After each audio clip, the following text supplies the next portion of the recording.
لله خير حاضر والصلاة والسلام على أفصح من نطق بالله وعلى آله وصحبه لا أبد الآباد وصلى الله على سيدنا محمد وآله الأبرار وأصحابه الأخيار وأزواجه الطيبات الطاهرات. அளவில்லா அருளாளன் நிகரிலா நிறைந்த பேரன்புடையோர் எல்லாம் வல்ல அல்லாஹ்வின் திருப்பெயரால் துவங்குகிறேன். வாழ்த்துக்களும் சோபனங்களும் வல்லல் நபிகளார் முஹம்மது ரசூலுல்லாஹி ஸல்லல்லாஹு அலைஹி வஸல்லம் அவர்களின் மீதும் அவர்களின் குடும்பத்தார்கள், தோழர்கள், கண்ணியமிக்க நம்முடைய இமாம்கள், நல்லடியார்கள், உலகம் முழுவதும் வாழ்ந்து கொண்டிருக்கக்கூடிய மூமினான ஆண்கள், பெண்கள் அனைவர் மீதும் என்றென்றும் நின்று நிலவட்டுமாக. அன்பிற்குரிய இஸ்லாமிய சகோதர சகோதரிகளே, ரமலான் 29 நிறைவிலே நாம் இருக்கிறோம். இஸ்லாமிய கணக்கின் அடிப்படையிலே ஒரு மாதம் என்பது 29 அல்லது 30 நாட்களை கொண்டதாக இருக்கும். ஒருவேளை இன்றைய இரவு பிறை தென்படுமானால் நாளைய தினம் ஈதுல் ஃபித்ராக, நோன்பு பெருநாளாக கொண்டாடப்படும். அப்படி இல்லாத பட்சத்தில், பிறை தென்படாத பட்சத்தில் நாளை ரமலானை 30ஆக பூர்த்தி செய்து நாளை மறுநாள் ஈதுல் ஃபித்ர் என்ற அந்த பெருநாளை கொண்டாடுகிறார். பெருநாள் என்பது மனிதர்களை மகிழ்விப்பதற்காக வேண்டி சந்தோஷங்கள், இன்பங்கள் ஒவ்வொருவருடைய வாழ்க்கையிலேயும் முழுமையான முறையிலே வெளிப்பட வேண்டும் என்பதற்காக வேண்டி அல்லாஹ் ஏற்படுத்தி இருக்கக்கூடிய ஒரு நாள். உலகத்திலே வாழ்க்கையிலே மகிழ்ச்சியை விரும்பாதவர்கள், சந்தோஷத்தை ஆசைப்படாதவர்கள் என்று யாருமே இருக்க முடியாது. தங்களுடைய வாழ்க்கை மகிழ்ச்சியான வாழ்க்கையாக அமைய வேண்டும் என்பதற்காக வேண்டி ஒவ்வொரு மனிதர்களும் அரும்பாடுபட்டுக் கொண்டிருக்கிறார்கள். வேலைக்கு செல்வது, வியாபாரம் செய்வது, ஒரு நிறுவனத்திலே பணிபுரிவது, பெற்றவர்களை, மனைவி மக்களை, பிள்ளைகளை, உறவினர்களை, நண்பர்களை விட்டுவிட்டு கடல் கடந்து வெளிநாடுகளிலே சென்று பணியாற்றுவது, இதுவெல்லாம் மகிழ்ச்சியான வாழ்க்கையினுடைய ஒரு முயற்சிக்காகத்தான். வாழ்க்கை சந்தோஷமாக அமைய வேண்டும் என்பதற்காக வேண்டி ஒவ்வொருவரும் உலகத்திலே முயற்சித்துக் கொண்டே இருக்கிறார்கள், அதற்காக உழைத்துக் கொண்டே இருக்கிறார்கள். நாம் மகிழ்ச்சியாக சந்தோஷமாக இருப்பதை குறித்து நம்முடைய மார்க்கம் நமக்கு என்ன சொல்லுகிறது? உலகத்திலே சில மதங்கள் இருக்கிறது.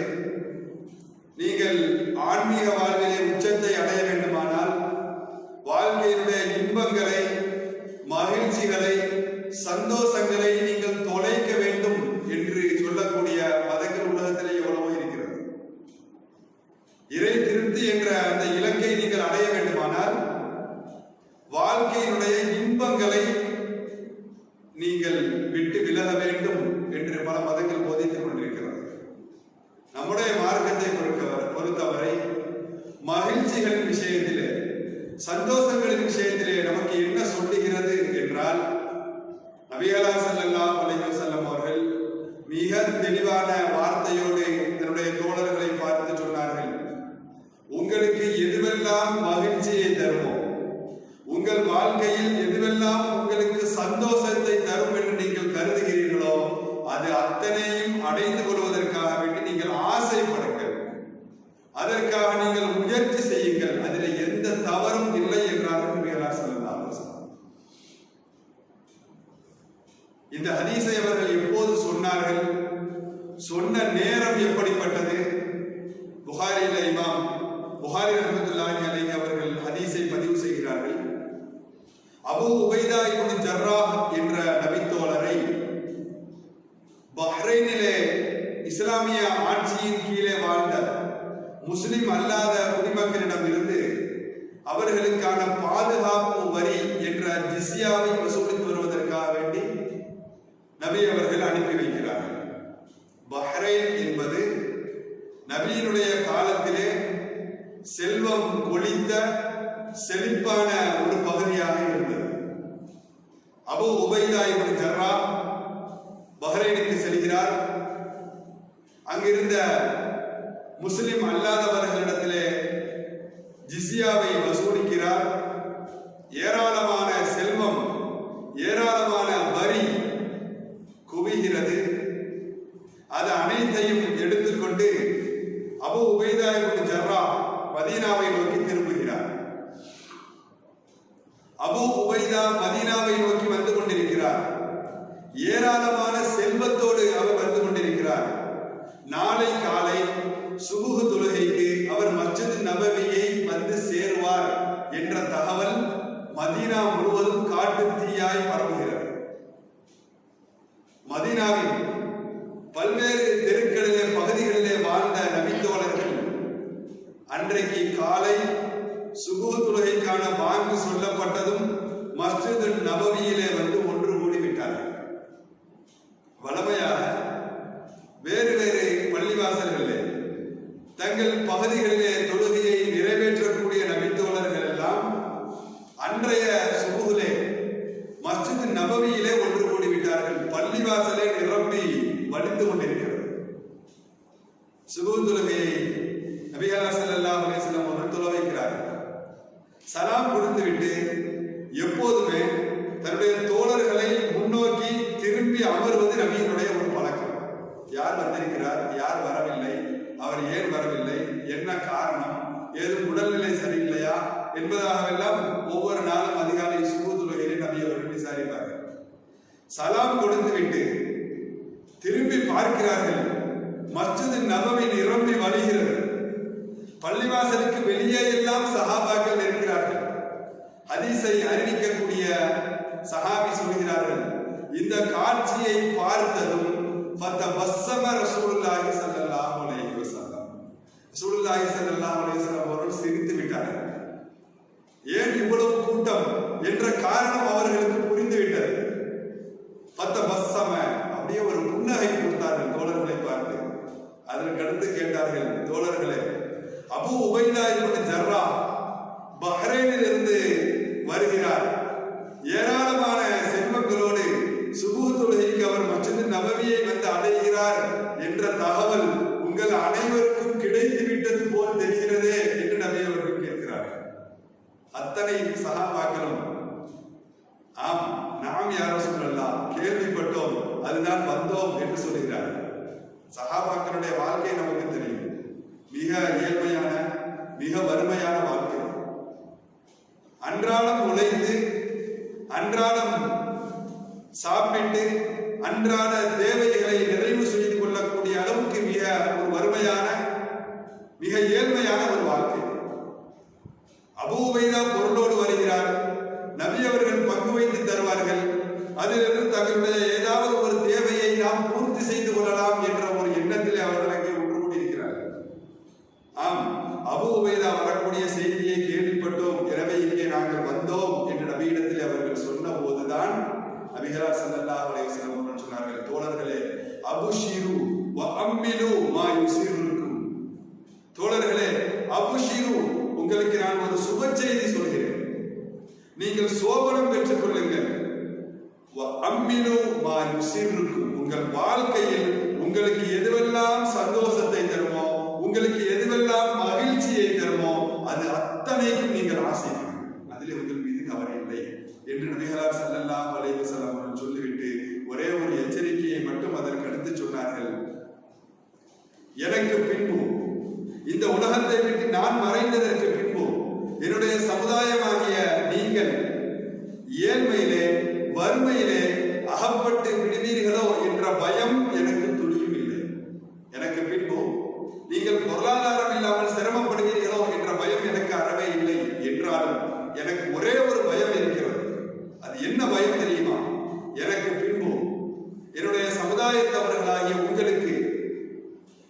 பூமியிலே முன் வாழ்ந்த சமுதாயத்தவர்களுக்கு எப்படி இந்த உலகத்தினுடைய செல்வங்களும் பொருளாதாரங்களும் கொட்டி கொடுக்கப்பட்டதோ அதுபோன்று உங்களுக்கும் கொட்டி கொடுக்கப்பட்டு அந்த பொருளாதாரத்தின் காரணமாக அவர்கள் ஒருவருக்கொருவர் போட்டி போட்டு சண்டையிட்டு எப்படி அழிந்து போனார்களோ அதுபோன்று ஒரு நிலை உங்களுக்கும் ஏற்பட்டு விடுமோ என்று நான் பயப்படுகிறேன். எனவே பொருளாதாரத்தை ஆசைப்படுவதிலே தவறில்லை, அதை கொண்டு மகிழ்ச்சியாக வாழ வேண்டும் என்று விரும்புவதிலே தவறில்லை. ஆனால் அது போட்டி பொறாமை என்ற நிலைகளை ஏற்படுத்தி உங்களை அழிவில் ஆழ்த்துவதிலிருந்து நீங்கள் எச்சரிக்கையாக இருந்து கொள்ளுங்கள் என்ற கருத்திலே நபி அவர்கள் இந்த வார்த்தையை தோழர்களுக்கு சொல்கிறார்கள்.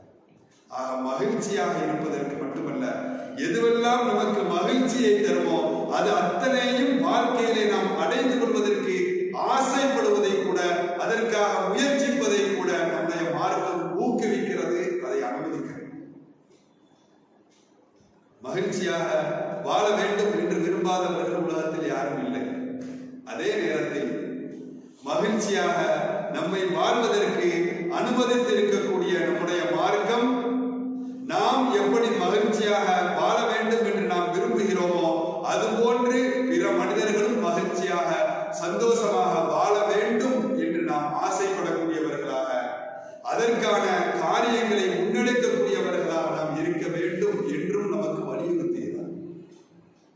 நீங்கள் மகிழ்ச்சியாக வாழுங்கள் என்று சொல்லிவிட்டு உங்களோடு வாழக்கூடிய சக முஸ்லிம்களுடைய வாழ்க்கையிலே மகிழ்ச்சியை சந்தோஷத்தை ஏற்படுத்துவதற்கு உங்களால் முடிந்த அந்த பணிகளையும் நீங்கள் முன்னெடுங்கள் என்று மார்க்கம் நமக்கு வலியுறுத்துகிறது. எந்த அளவுக்கு தெரியுமா? பிற முஸ்லிம்களுடைய வாழ்க்கையிலே சந்தோஷத்தை மகிழ்ச்சியை நாம் ஏற்படுத்துவதை இறை வணக்கத்திற்கு நிகரானது என்று நபிகளா ஸல்லல்லாஹு அலைஹி வஸல்லம் அவர்கள் அடையாளப்படுத்தியிருக்கிறார்கள். ஒரு சமயம் நபியினிடத்திலே 2 கேள்விகள் முன்வைக்கப்படுகிறது. முதல் கேள்வி, ஐயுன் நாஸி ஹைருன், அல்லாஹ்வுடைய தூதர் அவர்களே, மனிதர்களிலேயே மிகச் சிறந்தவர் யார்?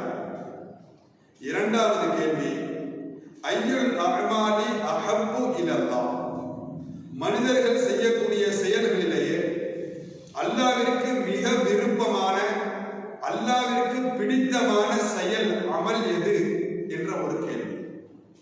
2 கேள்விகளுக்கும் ஒரே வரியில் நபி அவர்கள் பதில் சொன்னார்கள். முதல் கேள்வி, மனிதர்களில் சிறந்தவர் யார்? நபி அவர்கள் இப்படி பதில் சொன்னார்கள், ஹைருன் நாசி அன்ஃபஅஹும் லின்னாஸ், மனிதர்களில் சிறந்தவர் யார்? யார் பிற மனிதர்களுக்கு, தன்னோடு வாழக்கூடிய சக மனிதர்களுக்கு, சகோதரர்களுக்கு பலனளித்து உதவி செய்து வாழுகிறாரோ அவர்தான் மனிதர்களிலேயே சிறந்தவர் என்றார்கள் ரசூலுல்லாஹி ஸல்லல்லாஹு அலைஹி வஸல்லம். இரண்டாவது கேள்வி, மனிதர்கள் செய்யக்கூடிய செயல்களிலேயே அல்லாஹ்விற்கு மிக விருப்பமான செயல் எது? இதற்கு நபி அவர்கள் இப்படி பதிலளித்தார்கள், அஹப்புல் அஅமாலி இலல்லாஹி சுரூரி தத்ஹுலுஹு அலா முஸ்லிம், ஒரு முஸ்லிமுடைய உள்ளத்திலே சந்தோஷத்தை மகிழ்ச்சியை ஏற்படுத்துவதுதான் மனிதர்கள் செய்யக்கூடிய செயல்களிலேயே அல்லாஹ்விற்கு விருப்பமான செயல் என்றார். யார் பிற மனிதர்களுக்கு பலனளித்து வாழ்கிறாரோ அவர்தான் மனிதர்களிலேயே சிறந்தவர். யார் சக முஸ்லிமுடைய உள்ளத்திலே சந்தோஷத்தை மகிழ்ச்சியை ஏற்படுத்துகிறாரோ அவர் செய்யக்கூடிய அந்த செயல்தான் மனிதர்கள் செய்யக்கூடிய செயல்களிலேயே அல்லாஹ்விற்கு மிக விருப்பமான செயல் என்றார்கள். தபரானியினுடைய இன்னொரு அறிவிப்பிலே இப்படி ஒரு வாசகம் இடம்பெறுகிறது. நபிகளார் ஸல்லல்லாஹு அலைஹி வஸல்லம் அவர்கள் சொன்னார்கள், இன்ன அஹப்பல் அஅமாலி இலல்லாஹி பஅதல் ஃபராயித், ஃபர்லான கடமைகளுக்கு பின்பு தொழுகை, நோன்பு, ஜகாத், ஹஜ் போன்று அடியார்கள் ஃபர்லாக அல்லாஹ்விற்காக வேண்டி நிறைவேற்றக்கூடிய அந்த கடமைகளுக்கு பின்பு அல்லாஹ்விடத்திலே மிகச்சிறந்த செயலாக கருதப்படுவது இத்ஹால் சுரூரி அலா கல்பி முஸ்லிம், இன்னொரு முஸ்லிமுடைய உள்ளத்திலே மகிழ்ச்சியை ஏற்படுத்துவது என்றார்கள் நபிகளார் ஸல்லல்லாஹு அலைஹி வஸல்லம். ஒரு முஸ்லிமுடைய உள்ளத்திலே எப்படியெல்லாம் மகிழ்ச்சியை ஏற்படுத்த முடியும் அதையும் நபி அவர்கள் சொன்னார்கள். அவருடைய கடனை அடைப்பதன் மூலமாக, அவருடைய பசியை போக்குவதன் மூலமாக, அவருடைய வறுமை நீங்குவதற்கு உதவி செய்வதன் மூலமாக, அவருடைய ஏதாவது ஒரு சிரமத்தை, ஒரு கஷ்டத்தை நீக்கி வைப்பதன் மூலமாக ஒரு முஸ்லிமுடைய உள்ளத்திலே இன்னொரு முஸ்லிமால் மகிழ்ச்சியை ஏற்படுத்த முடியும். ஆக எந்த விதத்தில் ஒரு முஸ்லிம் இன்னொரு முஸ்லிமுடைய வாழ்க்கையிலே சந்தோஷத்தை, மகிழ்ச்சியை ஏற்படுத்தினாலும் அவர் செய்யக்கூடிய அந்த செயல் அல்லாஹ்விடத்திலே ஃபர்லான கடமைகளுக்கு பின்பு மிகச்சிறந்த காரியமாக பார்க்கப்படுகிறது என்றார்கள் ரசூலுல்லாஹி ஸல்லல்லாஹு அலைஹி வஸல்லம். ஒரு முஸ்லிமுடைய வாழ்க்கையிலே நாம் சந்தோஷத்தை ஏற்படுத்தினால், அவருக்கு உதவி செய்வதன் மூலமாக, அவருடைய கஷ்டத்தை நீக்குவதன் மூலமாக, அவருடைய தேவைகளை அவருக்கு நிறைவேற்றி தருவதன் மூலமாக, அவருடைய காரியங்களிலே அவருக்கு நாம் பக்கபலமாக நின்று ஒத்தாசையாக இருந்து உதவி புரிவதன் மூலமாக, ஆக பொருளாதார ரீதியிலேயோ உதவி ஒத்தாசை என்ற ரீதியிலேயோ எந்த அடிப்படையில் இருந்தாலும் ஒரு முஸ்லிமுடைய காரியத்திலே அவருக்கு நாம் துணை புரிந்து அவருக்கு நாம் மகிழ்ச்சியை ஏற்படுத்துகின்ற பொழுது அதன் மூலமாக நமக்கு கிடைக்கக்கூடிய பலன் என்ன தெரியுமா? நாம் கற்பனை செய்து பார்க்க முடியாத மிகப்பெரிய பலன்கள் பின்னால் நம்மை வந்து அடையும் என்று நபிகள் ஸல்லல்லாஹு அலைஹி வஸல்லம் அவர்கள் சொல்கிறார்கள்.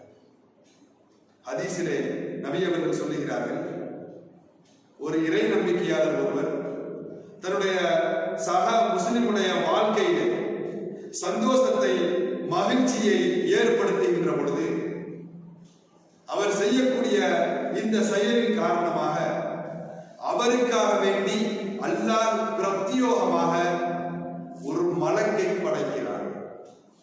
எவர் பிற முஸ்லிமுடைய வாழ்க்கையிலே மகிழ்ச்சியை தரும், சந்தோஷத்தை தரும் காரியத்தை செய்கிறாரோ அவருக்காக வேண்டி அல்லாஹ் பிரத்யோகமாக ஒரு வானவரை உருவாக்குகிறார்.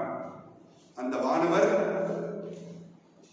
இந்த முஸ்லிம் உயிரோடு இருக்கும் வரை அல்லாஹ்வை இந்த முஸ்லிமுடைய சார்பிலே அவர் வணங்கிக் கொண்டிருப்பார். ஒன்று.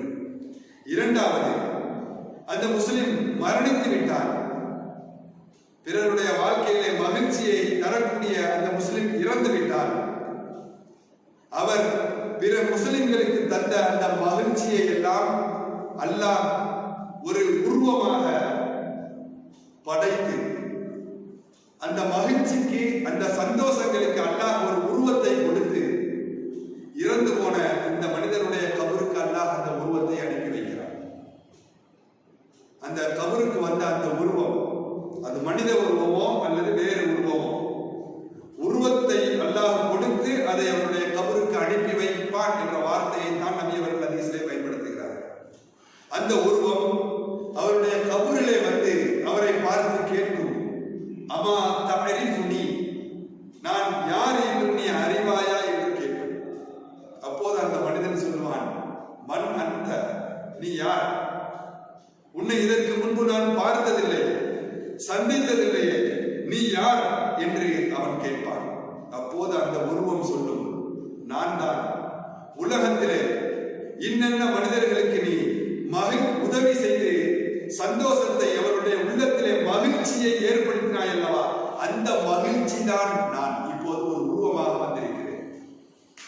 அல்லாஹ்வின் மூலமாக உருவம் கொடுக்கப்பட்டு ஒரு உருவமாக இப்போது நான் வந்திருக்கிறேன். நான் ஏன் வந்திருக்கிறேன் தெரியுமா?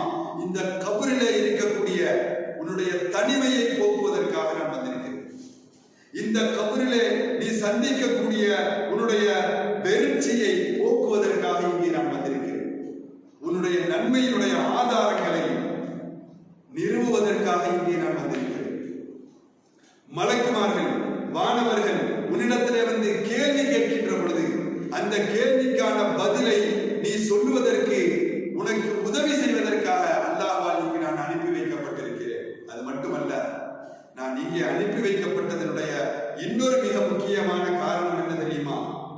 நீ பிற மனிதர்களுக்கு உதவி செய்து அவர்களை மகிழ்ச்சிப்படுத்தியதன் காரணமாக, அவர்களை சந்தோஷப்படுத்தியதன் காரணமாக காரணமாக அல்லாஹ் உனக்காக வேண்டி செய்து வைத்திருக்கக்கூடிய அந்த உயர்ந்த சொர்க்கத்தை உன்னுடைய கபரிலேயே உன்னுடைய கண்களுக்கு எடுத்து காட்டுவதற்காக இங்கே நான் அனுப்பி வைக்கப்பட்டிருக்கிறேன் என்று அந்த உருவம் சொல்லும் என்றார்கள் நபிகள் ஸல்லல்லாஹு அலைஹி வஸல்லம்.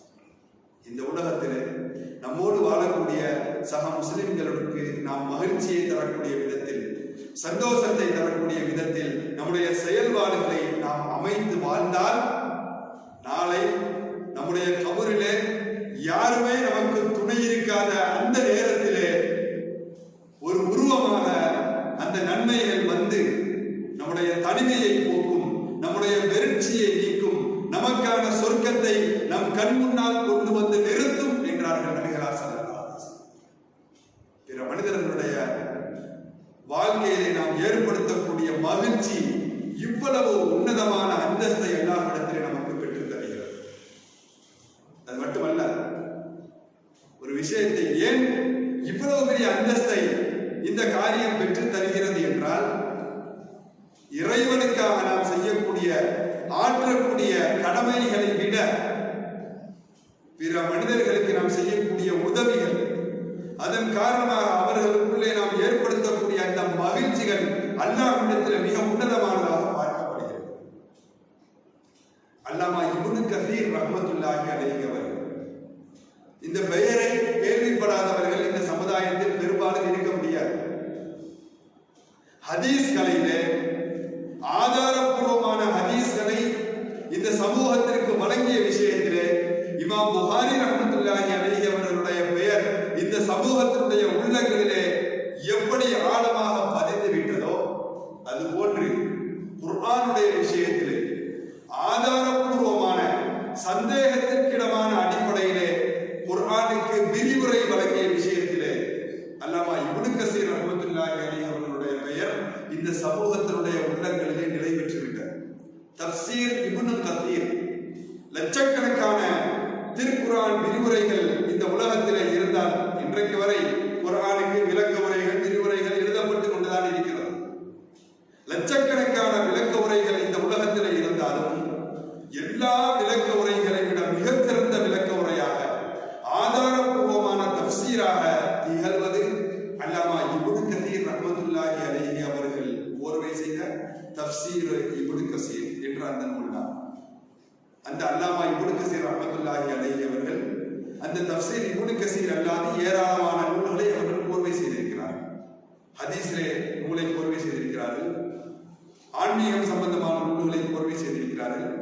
அதிலே ஒரு நூல் அல் பிதாயா வன் நிஹாயா, அல்லாமா இப்னு கஸீர் ரஹ்மத்துல்லாஹி அலைஹி அவர்கள் எழுதிய அல் பிதாயா வன் நிஹாயா என்ற ஒரு நூல் இருக்கிறது.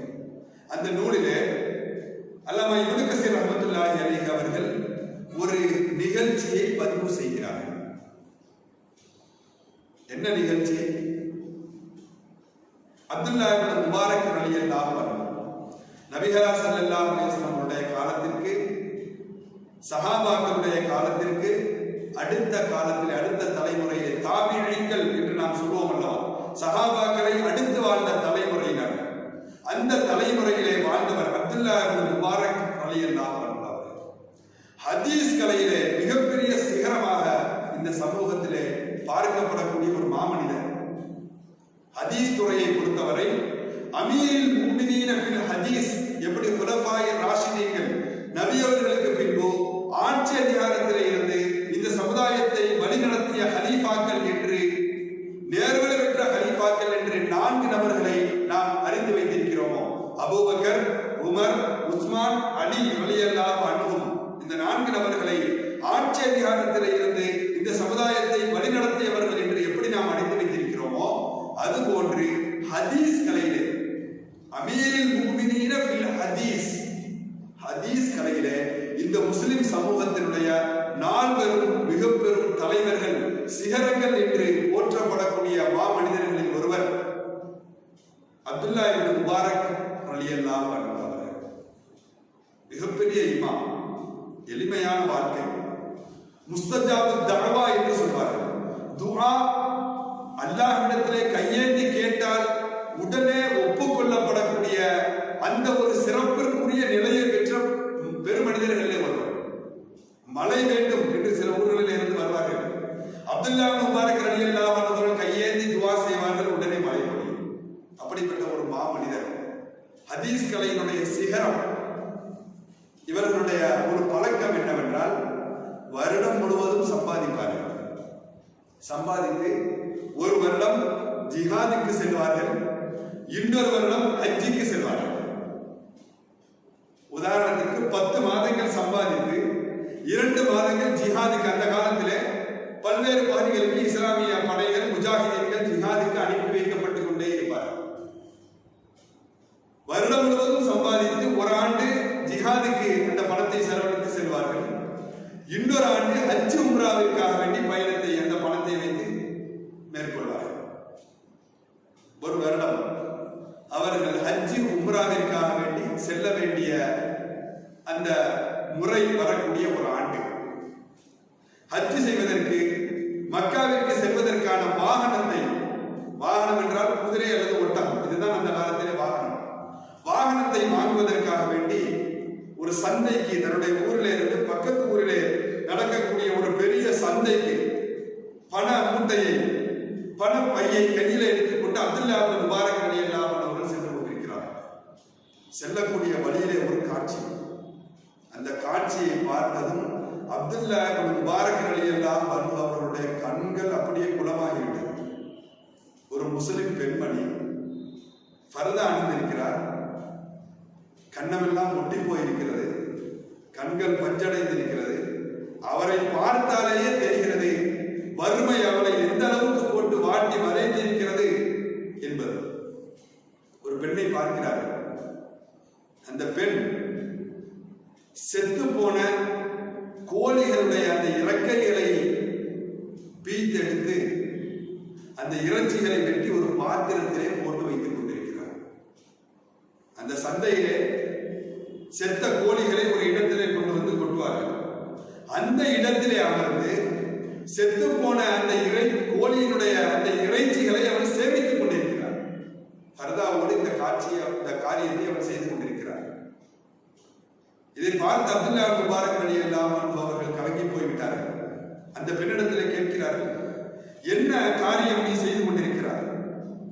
முஸ்லிமாக இருக்கிறாய், செத்த பிராணிகளை, தானாக செத்து போன பிராணிகளை அல்லாஹ் நாம் உண்பதை ஹராமாக்கி இருக்கிறான். ஆனால் நீயோ அந்த இறைச்சியை பாத்திரத்திலே சேமித்துக் கொண்டிருக்கிறாயே, எதற்காக? என்ன செய்து கொண்டிருக்கிறாய் என்று கேட்கிறார்கள். அப்போது அந்த பெண் இப்படி பதில் அளிக்கிறார்கள். இவர்தான் அப்துல்லா இப்னு முபாரக், ஹதீஸ் கலையினுடைய பெரும் மனிதர் என்றெல்லாம் அந்த பெண்ணுக்கு தெரியாது. ஓ மனிதரே, இது ஹாலிக்குக்கும் மஹ்லூக்குக்கும் மத்தியிலே உள்ள ஒரு விஷயம். ஹாலிக் என்றால் படைப்பாளன் அல்லாஹ், மஹ்லூக் என்றால் படைப்பு.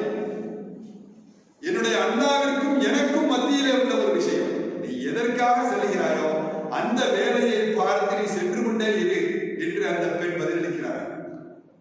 அந்த இடத்தை அப்படி விட்டு கடந்து போவதற்கு அப்துல்லா இப்னு முபாரக் ரலியல்லாஹு அன்ஹு அவர்களுக்கு மனது வரவில்லை.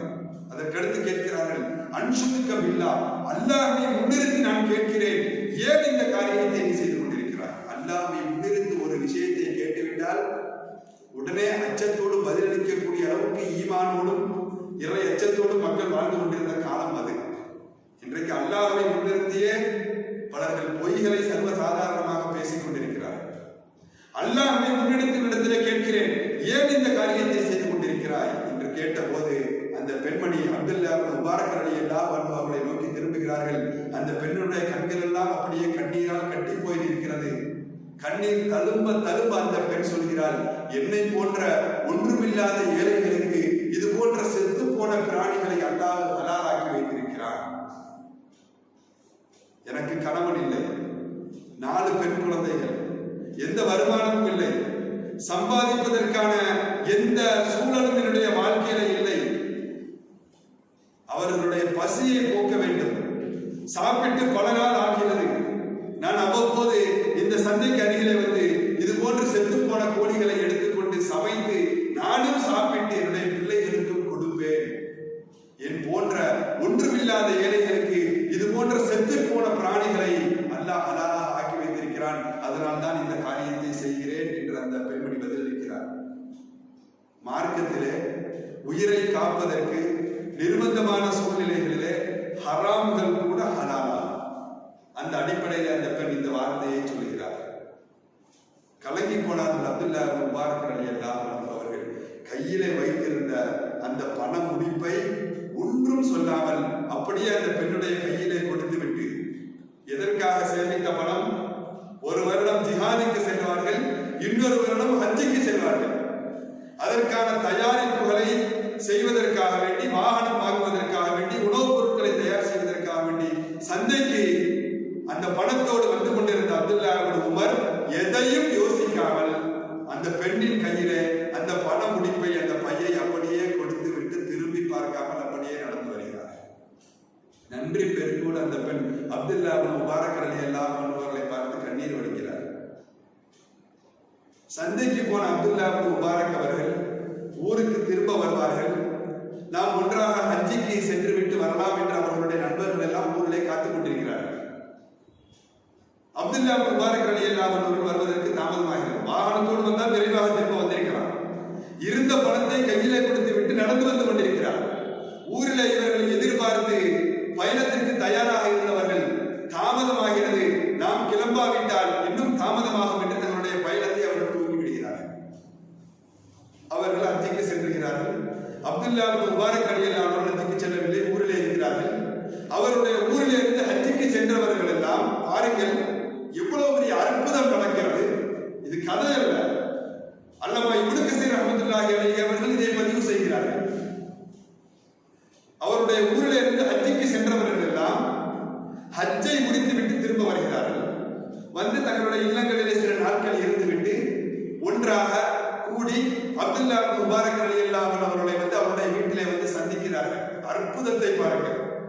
சந்தித்து சொல்கிறார்கள், அப்துல்லா இப்னு முபாரக் அவர்களே, நீங்கள் மட்டும் இல்லை என்றால் எங்களால் சரியான முறையிலே ஹஜ்ஜினுடைய காரியங்களை செய்திருக்க முடியாது. அப்துல்லா இப்னு முபாரக் ஹஜ்ஜுக்கே செல்லவில்லை. நீங்கள் ஹஜ்ஜுக்கு வராமல் இருந்திருந்தால் எங்களால் செய்திருக்க முடியாது. நாங்கள் எப்படி தவாப் செய்ய வேண்டும், நாங்கள் எப்படி சஅய் செய்ய வேண்டும், நாங்கள் எப்படி சஃபா மர்வாவுக்கு இடையே ஓடக்கூடிய அந்த சஅயை அமைத்துக் கொள்ள வேண்டும், நாங்கள் முஸ்தலிஃபாவிலே என்னென்ன அமல்களை செய்ய வேண்டும், அரஃபாவிலே நாங்கள் என்னென்ன அமல்களை செய்ய வேண்டும் என்று அற்புதமாக நீங்கள் எங்களுக்கு வழிகாட்டுகிறீர்கள். உங்களுடைய வழிகாட்டுதல் இல்லை என்றால் நாங்கள் ஹஜ்ஜை இவ்வளவு சிறப்பாக செய்திருக்க முடியாது. அல்லாஹ் உங்களுக்கு கூலி வழங்குவானாக என்று சொல்லி நன்றி தெரிவித்து விட்டு அவர்கள் கிளம்புகிறார்கள். அப்துல்லா இப்னு முபாரக் ரலியல்லாஹு அன்ஹு அவர்களுக்கு ஒன்றும் புரியவில்லை. நாம் தான் ஹஜ்ஜுக்கே செல்லவில்லை, பின்பு இவர்களை எப்படி நாம் ஹஜ்ஜிலே வழிநடத்தி இருக்க முடியும்? ஒன்றும் புரிபடவில்லை. அன்றைக்கு இரவு தூங்குகிறார்கள். தூக்கத்திலே கனவு காண்கிறார்கள். கனவிலே நபிகளார் முஹம்மது ரசூலுல்லாஹி ஸல்லல்லாஹு அலைஹி வஸல்லம் அவர்கள் அந்த கனவிலே வருகிறார்கள். கனவிலே வந்து நபிகளார் ஸல்லல்லாஹு அலைஹி வஸல்லம் அவர்கள் அப்துல்லா இப்னு முபாரக் ரலியல்லாஹு அன்ஹு அவர்களை பார்த்து சொன்னார்கள், அப்துல்லா இப்னு முபாரக் அவர்களே, ஒரு ஏழை முஸ்லிமுடைய குடும்பத்திற்கு உதவி செய்து அந்த குடும்பத்தினுடைய வாழ்க்கையிலே நீங்கள் எப்படி மகிழ்ச்சியை உண்டாக்கினீர்களோ அது போன்று உங்களுடைய வாழ்க்கையிலே அல்லாஹ் மகிழ்ச்சியை ஏற்படுத்துவானாக. சொல்லுவது யார்? ரசூலுல்லாஹி ஸல்லல்லாஹு அலைஹி வஸல்லம். நீங்கள் அன்றைய தினம் செய்த அந்த காரியத்தை பார்த்து அல்லாஹ் சந்தோஷப்பட்டார். உங்களுடைய அந்த செயல் அல்லாஹ்வை மகிழ்ச்சிப்படுத்தியது, அல்லாஹ்விற்கு சந்தோஷத்தை ஏற்படுத்தியது. இதனால் அல்லாஹ் ஒரு காரியத்தை செய்தார். அது என்ன காரியம் தெரியுமா? உங்களுடைய உருவத்திலே ஒரு மலக்கை காபாவிற்கு அனுப்பி உங்கள் சார்பாக அல்லாஹ் அவரை ஹஜ் செய்ய வைத்தார். அது மட்டுமல்ல, ஒரு மனிதர் 70 ஹஜ்ஜுகள் செய்தால் என்ன நன்மை அவருக்கு கிடைக்குமோ அத்தனை நன்மைகளை அல்லாஹ் உங்களுடைய கணக்கிலே சேர்த்திருக்கிறார். உங்களுக்காக வேண்டி ஒரு மலக்கு ஹஜ் செய்தார் என்பதாக நபிகளார் ஸல்லல்லாஹு அலைஹி வஸல்லம் அவர்கள் சோபனம் சொல்லி அப்துல்லா இப்னு முபாரக் அவர்களுக்காக துஆ செய்து விட்டு சென்றார்கள். அல்லாமா இப்னு கஸீர் ரஹ்மத்துல்லாஹி அலைஹி அவர்கள் தன்னுடைய பிதாயா வன் நிஹாயா என்ற அந்த நூலிலே இந்த செய்தியை பதிவு செய்கிறார். ஒரு முஸ்லிமுடைய வாழ்க்கையிலே நாம் சந்தோஷத்தை ஏற்படுத்தும் காரியங்களை செய்கின்ற பொழுது, ஒரு முஸ்லிமுக்கு மகிழ்ச்சியை தரும் செயல்களிலே நாம் ஈடுபடுகின்ற பொழுது அல்லாஹ் அதன் மூலமாக சந்தோஷப்படுகிறார். நாம் தொழுகை அல்லாஹ்வை சந்தோஷப்படுத்துவதை விட, நாம் நோன்பு நோற்று அல்லாஹ்வை திருப்திப்படுத்துவதை விட, நாம் ஹஜ் செய்து அல்லாஹ்வை மகிழ்ச்சிப்படுத்துவதை விட, சிரமப்படக்கூடிய கஷ்டப்படக்கூடிய ஒரு ஏழை முஸ்லிமுக்கு உதவி செய்து அவருடைய உள்ளத்திலே நாம் ஏற்படுத்தக்கூடிய அந்த மகிழ்ச்சி அல்லாஹ்விற்கு மிகப்பெரிய மகிழ்ச்சி ஏற்படுத்துகிறது. அது அல்லாஹ்வை சந்தோஷப்படுத்துகிறது. நாம் எந்த இபாதத்துகளை பள்ளிவாசல்களிலே அல்லது ஹஜ்ஜிலே கஅபாவிலே நாம் செய்கிறோமோ அதை விட பன்மடங்கு நன்மைகளை அது நமக்கு பெற்று தந்து விடுகிறது என்ற பாடங்களை இந்த நிகழ்ச்சியின் மூலமாக அல்லமா இப்னு கஸீர் ரஹ்மத்துல்லாஹி அலைஹி போன்ற ஹதீஸ்களினுடைய திருக்குர்ஆன் விரிவுரையினுடைய அந்த மேன்மக்கள் நமக்கு உணர்த்தி தருகிறார்கள். எனவே நம்மால் முடிந்த அளவுக்கு பிற முஸ்லிம்களை நாம் மகிழ்ச்சிப்படுத்த வேண்டும். ஈத் என்ற மகிழ்ச்சிக்குரிய பெருநாள் நாளையோ அல்லது நாளை மறுநாளோ நம்மை வந்து அடைய இருக்கிறது.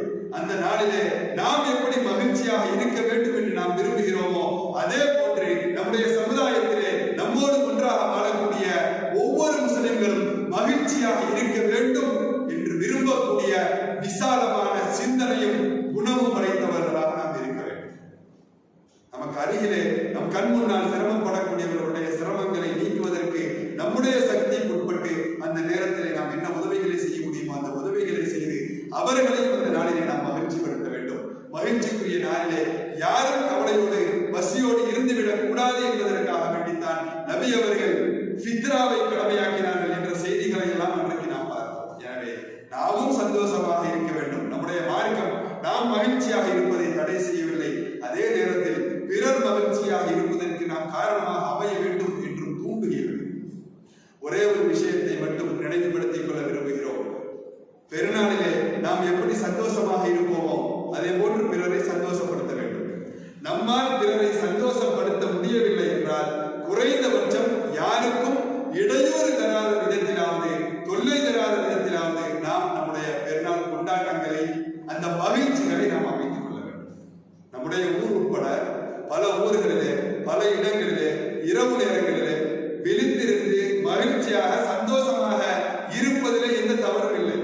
ஆனால் அந்த மகிழ்ச்சி அந்த சந்தோஷம் அந்த கொண்டாட்டம் தூங்கிக் கொண்டிருக்கக்கூடியவர்களுக்கு அல்லது வீட்டில் இருக்கக்கூடிய தெருக்களில் இருக்கக்கூடிய பெண்களுக்கு குழந்தைகளுக்கு வயதானவர்களுக்கு நோயாளிகளுக்கு இடையூறு தரக்கூடிய விதத்திலே நம்முடைய மகிழ்ச்சியை வெளிப்படுத்தக்கூடிய அந்த விதம் அமைந்து விடாமல் நாம் பார்த்துக் கொள்ள வேண்டும்.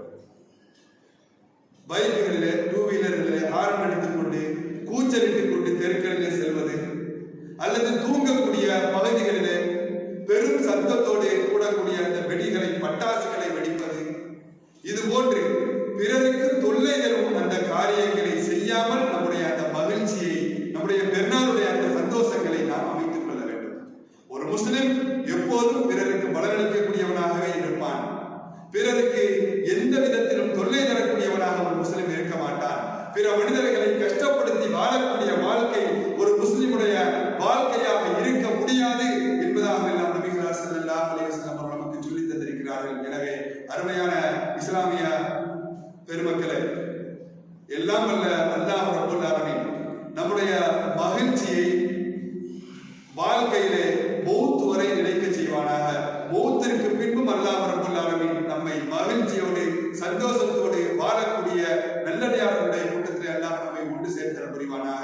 வாழ்க்கையிலே நாமும் மகிழ்ச்சியாக இருக்க வேண்டும். நம்மோடு வாழக்கூடிய சக முஸ்லிமையும் நாம் மகிழ்ச்சிப்படுத்தி வாழ வேண்டும். இப்படிப்பட்ட உன்னதமான மனிதநேயமிக்க சகோதரத்துவ